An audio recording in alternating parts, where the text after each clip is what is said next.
नमस्कार दोस्तों, style and uses for mathematics की क्लास में टॉपिक को आगे बढ़ाते हुए हम कुछ आगे के टॉपिक्स के बारे में चर्चा करेंगे। हमारे पास डिस्कस करने के लिए कुछ पॉइंट्स हैं। पॉइंट्स कुछ ऐसे हैं: how to effectively write a mathematics research paper. 3 तरीके से हो सकते हैं। पहला फॉर्मल एक्सपोजिशन, दूसरा है informal exposition, third convention of mathematics. हमारा सेकंड पॉइंट है other forms of mathematics manuscripts. Third point है some common conventions. Fourth, what are the examples of mathematical expressions. And fifth, what writing style is used in mathematics. तो one by one हम इसमें discuss करते हैं। सो हमारा पहला point था how to effectively write a mathematics research paper. 3 points हैं जिस पॉइंट पर हम डिस्कशन करेंगे। तो mathematics research paper are different from standard academic research paper in important ways, but not so different that they require an entirely separate set of guidelines. Mathematical papers really heavily on logic and a specific type of language, including symbols and regimented notation. There are 2 basic structures of mathematical research paper: formal and informal exposition. Now, structure and style. So our first point is formal exposition. So the author must start with an outline that develops the logical structure of the paper. Each hypothesis and deduction should flow in an orderly and linear fashion using formal definitions and notation. The author should not repeat a proof or substitute words or phrases that differ from the definitions already established. जो definition पहले से established है उससे differ नहीं होनी चाहिए with the paper. The theorem, proof format, definitions and logic fall under this style. Now, informal exposition. Informal exposition, ये हमने लिखा हुआ था। Informal exposition complements the formal exposition by providing the reasoning behind the theorems and proofs. Figures, proofs, equations and mathematical sentences do not necessarily speak for themselves within a mathematical research paper. Authors will need to demonstrate why their hypotheses and deductions are valid and how they came to prove these. Analogies and examples fall under this style. Last था हमारा convention of mathematics. Clarity is essential for writing an effective mathematics research paper. This means adhering to strong rules for logic, clear definitions, theorems and equations that are physically set apart from the surrounding text, and using math symbols and notation, forming the conventions of mathematical language. Each area incorporates detailed guidelines to assist the authors. अगर हम हिंदी में समझने की कोशिश करें तो गणित शोध पत्र को प्रभावी ढंग से कैसे लिख सकते हैं, तो इसका आंसर क्या होगा? गणित के शोध पत्र महत्वपूर्ण तरीके से मानक अकादमिक शोध पत्रों से भिन्न होते हैं, लेकिन इतने भिन्न नहीं होते कि उन्हें दिशा निर्देशों के एक पूरी तरह से अलग सेट की आवश्यकता होती है। गणितीय पेपर तर्क और एक विशिष्ट प्रकार की भाषा बहुत अधिक निर्भर करते हैं, जिसमें प्रतीकों और रेजिमेंट नोटेशन शामिल हैं। गणितीय शोध पत्रों को दो बुनियादी संरचनाएं हैं, औपचारिक और अनौपचारिक व्याख्या, जैसे कि मैंने पहले बताया। अब इसकी संरचना और शैली के बारे में चर्चा करते हैं। औपचारिक शैली, तो लेखक को एक रूपरेखा के साथ इसकी शुरुआत करनी चाहिए जो कागज की तार्किक संरचना को विकसित करती है। औपचारिक परिभाषाओं और अंकन का उपयोग करते हुए प्रत्येक परिकल्पना और कटौती को एक व्यवस्थित और रैखिक फैशन में प्रवाहित होना चाहिए। लेखक को किसी ऐसे प्रमाण या स्थानापन्न शब्दों या वाक्यांशों को नहीं दोहराना चाहिए जो कागज के भीतर पहले से ही स्थापित परिभाषाओं से भिन्न हो। इस बात का विशेष ध्यान रखना चाहिए। प्रमेय, सबूत, प्रारूप, परिभाषाएं और तर्क इस शैली के अंतर्गत आते हैं। अनौपचारिक शैली क्या होगी? अनौपचारिक शैली प्रमेयों और प्रमाणों के पीछे तर्क प्रदान करके औपचारिक प्रदर्शनी का पूरक होती है। अनौपचारिक प्रदर्शनी प्रमेयों और प्रमाणों के पीछे तर्क प्रदान करके औपचारिक प्रदर्शनी का पूरक होती है। गणित के शोध पत्र में आंकड़े, सबूत, समीकरण और गणितीय वाक्य जरूरी नहीं बोलते। लेखकों को यह प्रदर्शित करने की आवश्यकता होगी कि उनकी परिकल्पना और कटौती क्यों मान्य है और वे इसे कैसे साबित करते हैं। सादृश्य और उदाहरण इस शैली के अंतर्गत आते हैं। गणित के सम्मेलन कन्वेंशंस, एक प्रभावी गणित शोध पत्र लिखने के लिए स्पष्टता आवश्यक है। शोध पत्र अगर आप लिख रहे हैं तो उसमें क्लैरिटी होनी चाहिए।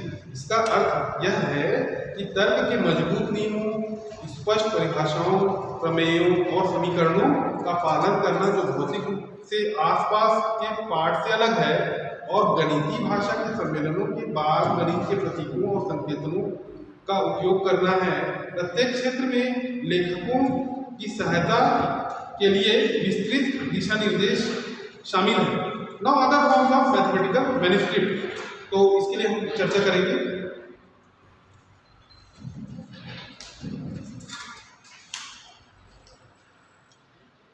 So in this part we will discuss that the structure of standard mathematics paper,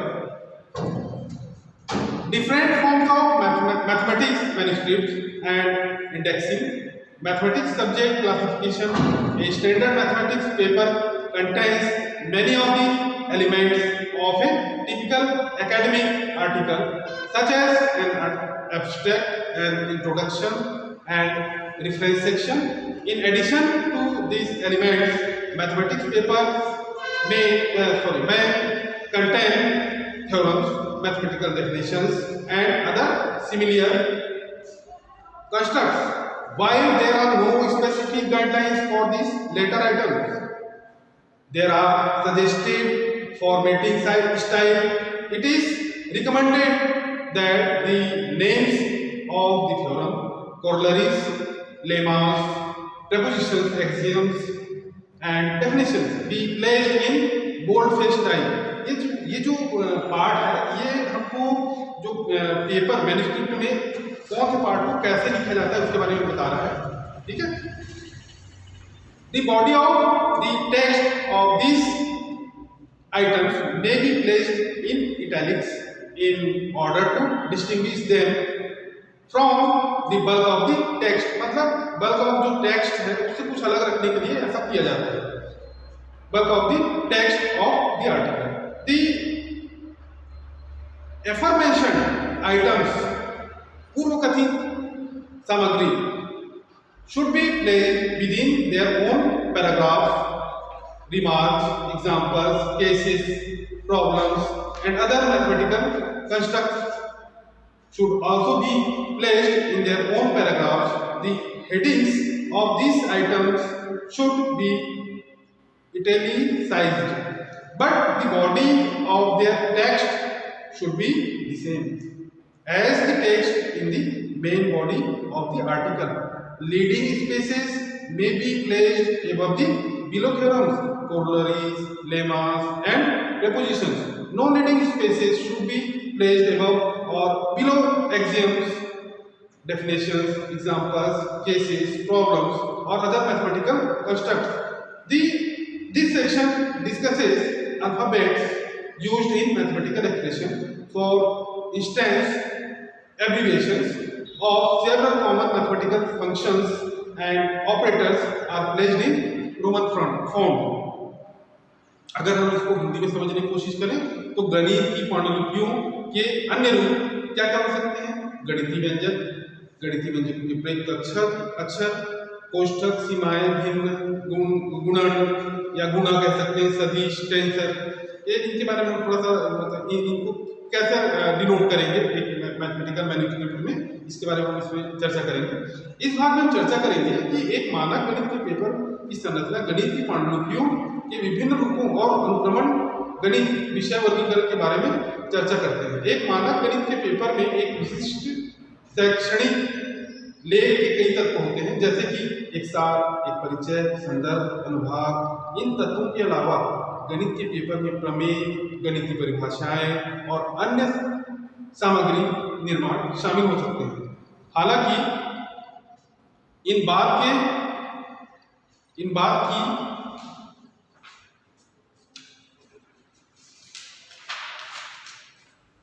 वस्तुओं के लिए कोई विशेष दिशा निर्देश नहीं दिए गए हैं, लेकिन सुझाव देने वाली शैलियां हैं। यह अनुशंसा की जाती है कि प्रमेयों, फलों, प्रमेयों, प्रस्तावों, स्वयं सिद्धों और परिभाषाओं के नाम बोल्डफेस प्रकार में रखे जाएं। इन मदों के पाठ का अनुभाग इटैलिक में रखा जा सकता है ताकि उन्हें लेख के अधिकांश पाठ से अलग किया जा सके। उपरोक्त मदों को अपने स्वयं के अनुच्छेद के भीतर रखना चाहिए। टिप्पणियों, उदाहरणों, मामलों, समस्याओं और अन्य गणितीय निर्माण को भी अपने स्वयं के पैराग्राफ में रखा जाना चाहिए। इन मदों के शीर्षकों को इटैलिक किया जाना चाहिए, लेकिन उनके पाठ का मुख्य भाग लेख के मुख्य भाग के पाठ के समान होना चाहिए, है ना। तो इस तरीके से ये हिंदी में मैंने बताया। Now some common conventions. तो intensive quantities in physics are usually denoted with minuscules, while extensive are denoted with capital letters. Most symbols are written in italics. Vectors can be denoted in boldface. Sets of numbers are typically bold or blackboard bold. तो कुछ सामान्य परंपराएं भौतिक, इसी का हिंदी रूपांतरण। भौतिक विज्ञान में गहन मात्राओं को आमतौर पर हस्तलेख द्वारा दर्शाया जाता है, जबकि व्यापक को बड़े अक्षरों से दर्शाया जाता है। अधिकांश प्रतीक इटैलिक में लिखे जाते हैं। सदिशों को बोल्ड फेस में लिखा जाता है, आपने खुद देखा होगा, महसूस किया होगा। संख्याओं के समूह आमतौर पर बोल्ड या ब्लैकबोर्ड बोल्ड होते हैं। हमारा नेक्स्ट क्वेश्चन था, what are the examples of mathematical expressions. तो इसका है मैथमेटिकल एक्सप्रेशन का एक एग्जांपल हम लेते हैं। सपोज हमारे पास 2x + 3 कोई मैथमेटिकल एक्सप्रेशन है, तो इसको हम किस तरीके से डिनोट करेंगे, कैसे एक्सप्रेस करेंगे। An example, 2x + 3 which is mathematical expression. All variables must have a coefficient, है ना, a number that is multiplied by the variable, ठीक है। मतलब x का कोएफिशिएंट क्या है 2। In the expression 2x + 3 the coefficient of x is number 2 and it means 2 times x + 3। तो ये इसका आंसर रहा। Now what writing style is used in mathematics। तो इसका आंसर ये होगा, there are no specified format but APA क्या है, APA है आपका American psychological association.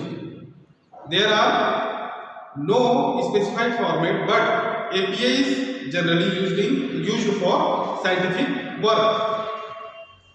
Math could be considered somewhat closed to science, so APA might be preferable.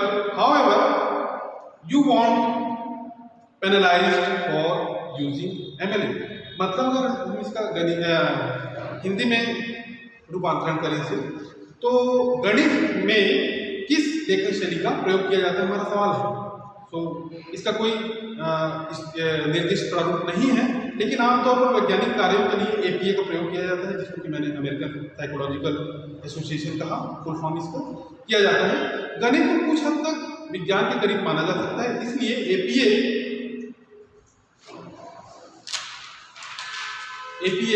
बेहतर हो सकता है। हालांकि आपको MLA का उपयोग करने के लिए कोई दंडित नहीं किया जाएगा, कर सकते हैं आप उसको। तो इस तरीके से आज की क्लास हम यहीं पर समाप्त करते हैं, बाकी हम नेक्स्ट लेक्चर में देखेंगे। धन्यवाद।